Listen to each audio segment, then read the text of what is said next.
Hello, मैं प्रवनीत और आप देख रहे हैं इकोटॉक्स नेशनल। देश इस समय भयंकर बाढ़ से गुजर रहा है। पंजाब, हिमाचल, उत्तराखंड, जम्मू कश्मीर, सब जगह तबाही का आलम है। लेकिन सवाल ये है कि हमारे नेता कहाँ हैं? क्या कुर्सी और चुनाव से बाहर उनकी कोई जिम्मेदारी नहीं है? उनकी सारी जिम्मेदारियां खत्म हो जाती हैं। इनको याद रखना होगा कि देश सिर्फ रैलियों या भाषण से नहीं चलता, देश जनता की सांसों से चलता है। और अगर जनता की सांसें डूब रही हैं तो सत्ता की कुर्सी पर बैठे नेताओं का कोई हक नहीं है कि वो चैन की नींद सोए। लाखों लोग बेघर हो गए, घर टूट गए, उनके खेत डूब गए, सड़कें टूट गई, पुल बह गए, जान माल का इतना बड़ा नुकसान हो गया। देश के कई राज्यों के गांव पानी में डूबे पड़े हैं। लेकिन राहत के नाम पर क्या हो रहा है? Flood tourism. कैमरे, फोटोशूट, दिखावा, थोड़ा सा राशन बांटा, फोटो खिंचवाई, सोशल मीडिया पर डाली और जिम्मेवारी खत्म। ये सिर्फ एक नेचुरल डिजास्टर नहीं है, ये पॉलिटिकल डिजास्टर भी है। क्योंकि तैयारी कहीं दिखाई नहीं दी। जब पहले से पता था कि इस बार भयंकर मानसून आने वाला है तो समय रहते प्रबंध क्यों नहीं किए गए? इस सब की जिम्मेदारी कौन तय करेगा? ये जो इतना नुकसान हुआ है उसकी जिम्मेदारी कौन तय करेगा? पहले तैयारी कहाँ थी? सरकारें मौसम विभाग की चेतावनी के बावजूद क्यों फेल हुई? रिलीफ कैंप कहाँ है? मेडिकल टीमें कहाँ हैं? थी कोई तैयारी आपकी इसमें से? किसी भी संवैधानिक ओहदे पर बैठे नेता ने क्या अधिकारियों से इसको लेकर कोई रिपोर्ट मांगी, कोई चर्चा की कि तैयारी क्या है? या सब कुछ कागज पर था इसीलिए लोग आज पानी में हैं? देश के प्रधानमंत्री श्री नरेंद्र मोदी जी विदेश यात्राओं में हमेशा की तरह व्यस्त हैं। मानो देश की जनता नहीं बल्कि उनके लिए विदेशी मंच जो है वो ज़्यादा अहमियत रखते हैं। जिस काम के लिए इस समय वो चाइना में है, क्या ये काम एक्सटर्नल अफेयर मिनिस्टर नहीं कर सकते थे? उनका देश डूब रहा है, मोदी जी का देश डूब रहा है और मोदी जी चाइना में है। किसी केंद्रीय मंत्री का कोई भी जमीनी दौरा बाढ़ प्रभावित राज्यों में देखने में नहीं आया। उत्तराखंड में बीजेपी की सरकार है, हिमाचल में कांग्रेस की सरकार है, पंजाब में अरविंद केजरीवाल, भगवंत मान यानी कि आपकी सरकार। लेकिन दिल्ली की सेंट्रल लीडरशिप को किसी की परवाह नहीं है। ना राहुल गांधी हिमाचल में, ना अरविंद केजरीवाल पंजाब में, ना भाजपा का कोई बड़ा नेता उत्तराखंड में। उसके दौरे की कोई खबर नहीं है। और जम्मू कश्मीर में तो इनके अब जाने की बात ही खैर फिलहाल छोड़ दीजिए। ये सभी नेता इन बाढ़ प्रभावित क्षेत्रों में क्यों नहीं गए? जनता को जवाब चाहिए। क्या इन राज्यों में भी चुनाव नहीं है इसलिए यहाँ नेता नहीं गए?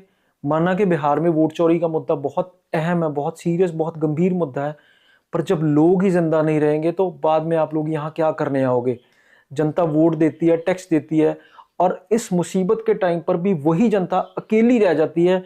नहीं तो कम से कम मोदी जी ताली थाली बजाने वाला जुमला ही एक बार फिर से छोड़ दीजिए। शायद बाढ़ का पानी कम हो जाए, शायद आसमान से जो बारिश हो रही है वो बादलों को कुछ तरस आ जाए लोगों पर। और सिर्फ नेता ही क्यों, इस देश की सामाजिक धार्मिक संस्थाएं कहाँ हैं? लोगों का भला करने वाले, उनको दिन रात ज्ञान बांटने वाले बड़े बड़े बाबा, डेरे, ये सब लोग कहाँ हैं? खासकर पंजाब में ये डेरे बड़ी संख्या में हैं। किसी भी डेरे की तरफ से कोई भी सहायता जमीनी स्तर पर दिखाई दी आपको? अगर आपकी आंखें अभी भी नहीं खुली तो अब खोल के देखो। बाबा रामदेव कहाँ है? सदगुरु कहाँ है? धीरेन्द्र शास्त्री उर्फ बाबा बागेश्वर कहाँ है? अनिरुद्धाचार्य कहाँ है? डेरा ब्यास कहाँ है? डेरा सच्चा सौदा कहाँ है? क्यों नहीं यह लोग अब बाढ़ पीड़ितों की सेवा में अपने श्रद्धालुओं को लगाते? क्यों नहीं इनके बड़े बड़े खजानों का मुंह बाढ़ पीड़ितों की मदद के लिए अब खुलता? या इनका काम सिर्फ भीड़ इकट्ठी करना है, पैसा इकट्ठा करना है, लोगों को ज्ञान बांटना है और उसके बाद इसी भीड़ को अपनी मनमर्जी के नेताओं को वोट डालने के लिए आदेश देने का है? तो अगली बार जब आप इनके सत्संग में जाओगे तो याद रखना, मैं फिर से कह रहा हूं, अगली बार जब आप इन लोगों के सत्संग में जाओगे तो माइक पकड़कर आप इनसे ये जरूर पूछना कि जब हम लोग मर रहे थे, हम लोग डूब रहे थे, तब आप लोग कहाँ थे और क्या कर रहे थे? मेरा अगला सवाल बड़े बड़े मीडिया पर्सनैलिटीज़ को है। जब मैं अखबारी जर्नलिज्म में था, न्यूज़पेपर में काम करता था, तो मैंने हमेशा रवीश कुमार, अभिसार शर्मा, अजीत अंजुम जैसे लोगों को फॉलो किया, उनके नक्शे कदम पर चलने की कोशिश की। पर आज अगर यह वीडियो रवीश कुमार, अभिसार शर्मा जैसे बड़े नामों तक पहुंच रही है तो मेरा आप लोगों से सवाल यह है कि क्या आपको देश के बाढ़ प्रभावित राज्य नहीं दिखाई देते? क्या आपको पंजाब नहीं दिखाई देता? जम्मू कश्मीर नहीं दिखाई देता? उत्तराखंड या हिमाचल नहीं दिखाई देता? क्या आपको नहीं लगता कि आपको बाढ़ के बारे में बोलना चाहिए? कि आपको ये लोग डूबते हुए, इनके घर टूटते हुए नहीं दिखाई देते? या आप लोग भी इसी नक्शे कदम पर चल पड़े हैं कि सुबह उठकर 10 बातें मोदी को बोली, 10 बातें राहुल गांधी को बोली और हमारा काम खत्म? आप सिर्फ बीजेपी के खिलाफ बोलने के लिए हैं, आप सिर्फ कांग्रेस के खिलाफ बोलने के लिए। आप लोगों की बात कब करेंगे? जब सब खत्म हो जाएगा।